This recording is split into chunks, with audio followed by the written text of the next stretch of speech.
నిన్న అమిత్ షా సమక్షంలో బీజేపీలో చేరిన వర్ధన్నపేట మాజీ ఎమ్మెల్యే ఆరూరి రమేష్ ఇంటి వద్ద హైడ్రామా నెలకొంది.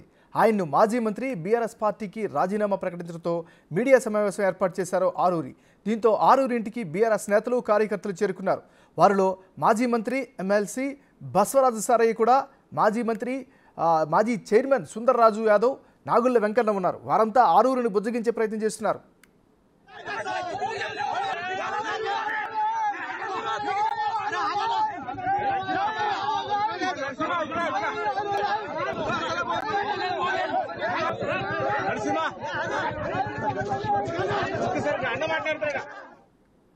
బులెటిన్లో మనం బ్రేకింగ్ న్యూస్ చూస్తున్నాం. నిన్న అమిత్ షా సమక్షంలో బీజేపీలో చేరిన వర్ధన్నపేట మాజీ ఎమ్మెల్యే ఆరూరి రమేష్ ఇంటి వద్ద హైడ్రామా కొనసాగుతుంది.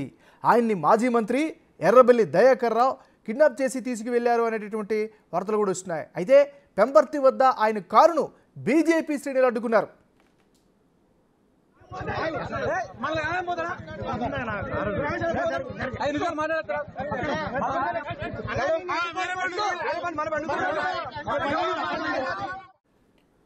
ఇక ఇదే అంశానికి సంబంధించి మరింత తాజా సమాచారం అందించేందుకు వరంగల్ నుంచి మా రిపోర్టర్ వేణు లైవ్ సిద్ధంగా ఉన్నారు. వేణు, చెప్పండి, అసలు ఏం జరుగుతుంది, అక్కడున్న తాజా సిచ్యువేషన్ ఏంటి? ఎస్ నాగరాజు, కొద్దిసేపట్లోనే బీఆర్ఎస్ కు రాజీనామా చేస్తూ ఒక రాజీనామా పత్రాన్ని మీడియా సమక్షంలో రిలీజ్ చేయబోతుంటే ఆరూరి రమేష్ ను మాజీ మంత్రులు ఎర్రబెల్లి, బసవరాజు సారయ్యతో పాటు కీలక బీఆర్ఎస్ నేతలు ఇంటికి వచ్చి బలవంతంగా ఆయన్ను ఎర్రబెల్లి తన వాహనంలో కూర్చోబెట్టుకుని తీసుకుపోయే ప్రయత్నం చేయగా కొంత ఆరూరి రమేష్ అనుచరులు అడ్డుకునే ప్రయత్నం చేశారు. జై శ్రీరామ్, జై ఆరు నినాదాలతో కూడా కొంత ఉద్రిక్త పరిస్థితి నెలకొంది. అయితే తనతో మాట్లాడి పంపిస్తారనుకున్నా కూడా అనూహ్యంగా తనను కేసీఆర్ వద్దకు తరలించే ప్రయత్నం చేశారు. అయితే ఈ విషయం తెలుసుకున్నటువంటి బీజేపీ శ్రేణులు కూడా ఎక్కడికక్కడ ఎర్రబెల్లి వాహనంలో వెళ్తున్నటువంటి ఆరును అడ్డుకునే ప్రయత్నం చేశారు. పెంబర్తి వద్ద బీజేపీ శ్రేణులు జనగామ జిల్లా సంబంధించిన అధ్యక్షుడు దశమంత్ రెడ్డితో పాటు కీలక బీజేపీ నేతలు కూడా కాన్వాయ్ని అడ్డుకున్నారు. అక్కడ ఆరూరి రమేష్ ను బయటికి తీసుకురావాలంటూ కూడా కొంత ఉద్రిక్త వార్త నెలకొనడంతో కూడా ఆరూరి రమేష్ బయటికి దిగి వచ్చారు. ఆ సమయంలోనే Kishan Reddy, BJP state chief Kishan రెడ్డితో కూడా మాట్లాడించారు. ఏదేమైనా కూడా బీజేపీలోనే ఉంటానంటూ ఆరూరి రమేష్ కూడా కిషన్ రెడ్డితో చెప్పినట్లుగా తెలుస్తుంది. అయితే అదే అంశాన్ని కూడా ఆయన జిల్లా బీజేపీ అధ్యక్షులకు కూడా సమాచారం ఇచ్చారు. అయితే ఆ సమయం లోపల ఆరూరి రమేష్ అక్కడి నుంచి తిరిగి ఇంటికి పంపిస్తారని కూడా భావించారు. కానీ అనూహ్యంగా అక్కడ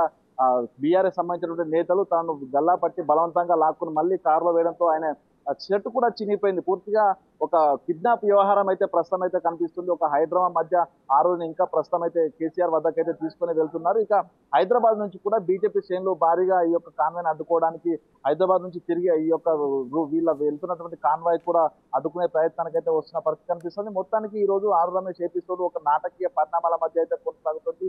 ఎందుకు ఆరూరి రమేష్ గత 15 రోజుల నుంచి బీఆర్ఎస్ ను వీడి బీజేపీ వెళ్తానంటే ఇన్ని రోజులు స్పందించని బీఆర్ఎస్ నాయకత్వం కావచ్చు, బీఆర్ఎస్ నేతలు కావచ్చు, ఇక్కడ మాజీ మంత్రులు కావచ్చు, ఈ రోజున ఆయన రాజీనామా ప్రకటన చేయడం కొద్ది నిమిషాల ముందే ఆయనను బలవంతంగా తీసుకొని వెళ్ళడం, ఒక దళిత నాయకుడు ఉన్నప్పటికీ కూడా తనను గౌరవంగా తనను బలవంతంగా తీసుకొని వెళ్ళడం అనే దానిపై కూడా అటు బీఆర్ఎస్ సంబంధించినటువంటి ఆరూరి రమేష్ అనుచరులు తీవ్రంగా ఫైర్ అవుతున్న పరిస్థితి కనిపిస్తోంది. ఇక మరోవైపు ఇక్కడ నుంచి ఆరూరి రమేష్ ను తరలించారనే విషయం తెలుసుకున్న తర్వాత బీజేపీ శ్రేణులు కూడా ఆరూరి రమేష్ ఇంటి వద్దకైతే చేరుకున్నారు. ప్రస్తుతం వరంగల్, హనుమకొండ జిల్లాలకు సంబంధించిన బీజేపీ అధ్యక్షులు చేరుకున్నారు. ఇది ప్రజాస్వామ్యంలో చీకటి రోజు. ఒక నాయకుడు తన ఇష్టంతో తన ప్రజాస్వామ్య దేశం లోపల పార్టీ మార్పు కోసం సిద్ధంగా ఉంటే తనను ఎందుకు బలవంతంగా తీసుకెళ్లంటూ కూడా ఓవైపు బీజేపీ శ్రేణులు కూడా మండిపడుతున్నారు. మరికొద్ది సేపటి లోపల కేసీఆర్ వద్దకు ఆరూరి రమేష్ తీసుకెళ్లబోతున్నారు. అయితే అక్కడ ఏం జరగబోతోంది, నిజానికి తను గత కొద్ది రోజుల నుంచి అటు ఎంపీ టికెట్ ఆశిస్తున్నప్పటి నుంచి కూడా తను టికెట్ ఇవ్వమంటూ కూడా ఖరాఖండిగా అధిష్టానం చెప్పింది. కానీ ఈ రోజున బీజేపీ నుంచి ఎంపీ అభ్యర్థిగా నిలబడుతున్న తరుణం లోపల తనను ఈ విధంగా బలవంతంగా తీసుకుని వెళ్ళడం వెనుక కారణం లేదని కూడా తెలియాలంటారు. మరికొద్ది సేపట్లో తెలిసే అవకాశం కనిపిస్తుంది. మరోవైపు ఈ యొక్క ఆరూరి రమేష్ తీసుకున్న బీఆర్ఎస్ నేతలు అడ్డుకోవడానికి హైదరాబాద్ కు భారీగా బీజేపీ శ్రేణులు కూడా సిద్ధమవుతున్నారు. సో ఈ నేపథ్యంలో అటు కేసీఆర్ ఇంటికి తీసుకెళ్తారా, లేకపోతే తనకు సంబంధించినటువంటి తెలంగాణ భవన్ తీసుకెళ్తారా, ఇదంతా కూడా ఒక నాటకీయ పరిణామం. స్థానికంగా ఉన్న బీజేపీ నాయకులు కానీ లేకపోతే పెద్దలు కానీ ఏమంటున్నారో ఆ అప్డేట్స్ ఏంటి?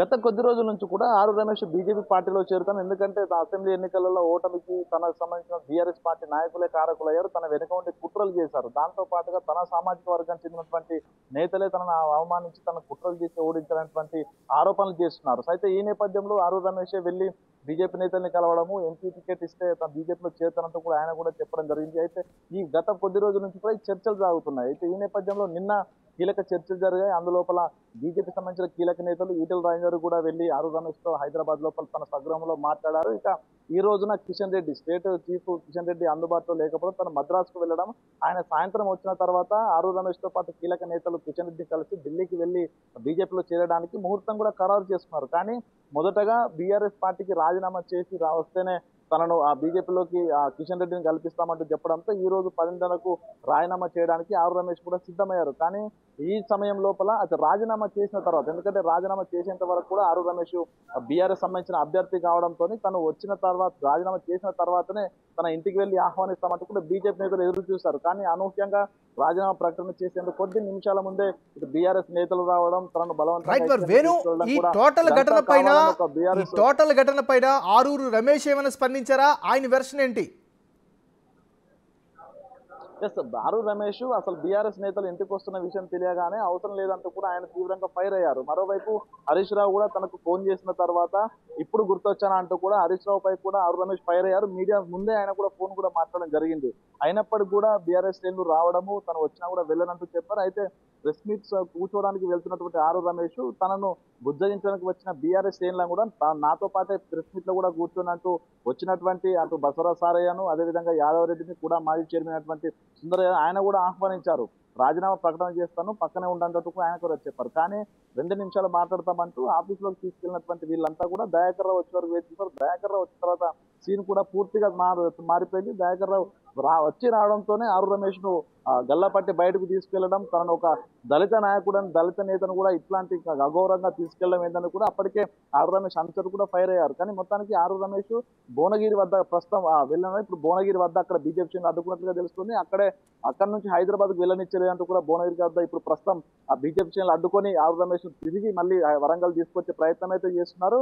ఆరు రమేష్ ను పెంబట్ వద్ద అడ్డుకున్న తర్వాత బీజేపీ అధ్యక్షుడు జనగామ సంబంధించిన దశమతి రెడ్డి కిషన్ రెడ్డితో ఫోన్ లో మాట్లాడించారు. ఆ ఫోన్ లో మాట్లాడిన ఆరు రమేష్ కూడా ఏం జరిగినా కూడా బీజేపీలో చేరుతాను, నేను డిసైడ్ అయ్యానంటూ కూడా కిషన్ రెడ్డితో ఆరు రమేష్ ఫోన్ లో చెప్పారు. సో అదే కన్ఫర్మ్ గా వస్తానంటూ కూడా చెప్పిన అంశం అయితే ఇప్పటి వరకు లేటెస్ట్ ఉంది. దీని ప్రకారం సాయంత్రం ఎట్టి పరిస్థితుల్లోనూ కిషన్ రెడ్డి వద్ద వచ్చి కలుస్తానంటూ కూడా ఆయన ఫోన్ లో చెప్పారు. కానీ ఈ నాటకీయ పరిణామాలు ఎటు దారి తీస్తాయి? ఒకవేళ కేసీఆర్ కలిసిన తర్వాత తను బుజ్జగింపులకు లొంగుతాడా, లేకపోతే తాను చెప్పినట్టుగానే బీజేపీలోకి వస్తాడా అనేది కొంత ఉత్కంఠ కొనసాగుతుంది. చూడాలి. ఇప్పటికీ భువనగిరి వద్ద అయితే ప్రస్తుతం ఒక ఉత్కంఠ కొనసాగుతుంది. అటు బీఆర్ఎస్ నాయకులకు ఇది వచ్చినటువంటి బీజేపీ శ్రేణులకు కూడా అక్కడ కొంత ఘర్షణ వాతావరణం అయితే కొనసాగుతుంది. అక్కడ నుంచి బీజేపీ శ్రేణులు హైదరాబాద్ కు వెళ్ళనివ్వమంటూ ఆరు రమేష్ తో పాటు ఉన్నటువంటి బీఆర్ఎస్ శ్రేణుల వాహనాలను అయితే అడ్డుకున్నారు. అక్కడ నుంచి హైదరాబాద్ కు తీసుకెళ్తారా కేసీఆర్ వద్దకు, లేకపోతే తిరిగి వరంగల్ కు బీజేపీ శ్రేణులు వెంట ఉండి తీసుకొస్తారా చూడాలి. ఎందుకంటే ఈ యొక్క కాన్వాయ్ ఎర్రబెల్లితో వెళ్తున్నటువంటి కాన్వాయ్ వెంట కూడా వారు హన్మకొండకు చెందినటువంటి బీజేపీ నేతల వెహికల్స్ కూడా వెళ్తున్నాయి. దాంతో పాటు మొన్ననే రీసెంట్ గా బీజేపీలో చేరినటువంటి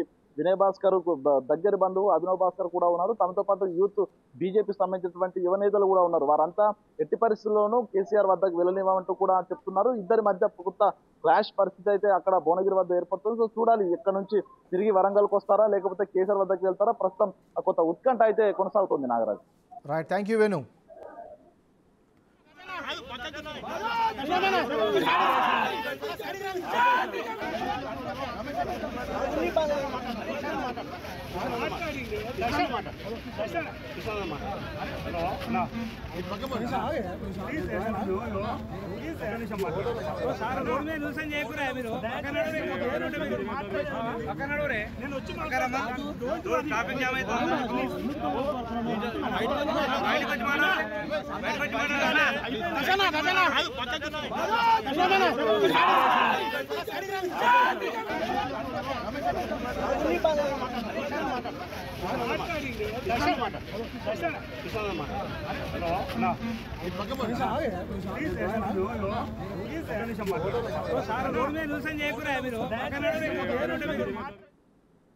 బులెటిన్లో మనక పొలిటికల్ బ్రేకింగ్ న్యూస్ చూస్తున్నాం. నిన్న అమిత్ షా సమక్షంలో బీజేపీలో చేరిన వర్ధన్నపేట మాజీ ఎమ్మెల్యే ఆరూరు రమేష్ ఇంటి వద్ద హైదరాబాద్ నెలకొంది. ఆయన్ను మాజీ మంత్రి ఎర్రబెల్లి దయాకర్ రావు ఒక సమయంలో కిడ్నాప్ చేసి తీసుకెళ్లినట్టుగా తెలుస్తుంది. అయితే పెంబర్తి వద్ద ఆయన కారును బీజేపీ శ్రేణులు అడ్డుకున్నాయి. ఆరూరికి కేసీఆర్ వద్దకు తీసుకువెళ్తున్నట్లుగా సమాచారం. ఇక బీఆర్ఎస్ పార్టీ నుంచి ఎంపీ టికెట్ ఇచ్చే అవకాశం ఉందన్న చర్చ కూడా వినిపిస్తోంది. ఒకవేళ బీఆర్ఎస్ నుంచి ఆరూరికి టికెట్ ఇస్తే బీజేపీ నుంచి ఆయన కుమారుడు విశాల్కి టికెట్ కేటాయించే అవకాశం ఉందనే చర్చ కూడా బలంగా నడుస్తుంది. ఏదేమైనప్పటికీ కూడా ఈ ఆరూరి రమేష్కి సంబంధించినటువంటి పొలిటికల్ హైడ్రామా ఇప్పుడు రాష్ట్ర వ్యాప్తంగా చర్చనీయాంశంగా మారుతుంది. సో గత కొన్నాళ్ళుగా పార్టీ పూర్తిగా విస్మరించినటువంటి వ్యక్తి తన వ్యక్తిగత స్వేచ్ఛ మేరకు వేరే పార్టీలోకి వెళ్లేందుకు సిద్ధమైనటువంటి తరుణంలో కేసీఆర్ కావచ్చు, లేకపోతే బీఆర్ఎస్ పార్టీకి సంబంధించినటువంటి తీరు చాలామంది ప్రశ్నిస్తున్నటువంటి పరిస్థితి కనిపిస్తుంది. సో ఇప్పుడు నిజంగా హైదరాబాద్ తీసుకొస్తారా, కేసీఆర్ని కల్పిస్తారా, కేసీఆర్తో మంతనాలు జరుగుతాయా, లేదా ఈయన బొజ్జగిస్తారా, లేదు తిరిగి మళ్ళీ వరంగల్కి వెళ్తారా అనేది చాలా క్వశ్చన్ మార్క్గా ఉంది. సో మరి కాసేపట్లో దీనికి సంబంధించినటువంటి క్లారిటీ వచ్చే అవకాశం కూడా కనిపిస్తోంది.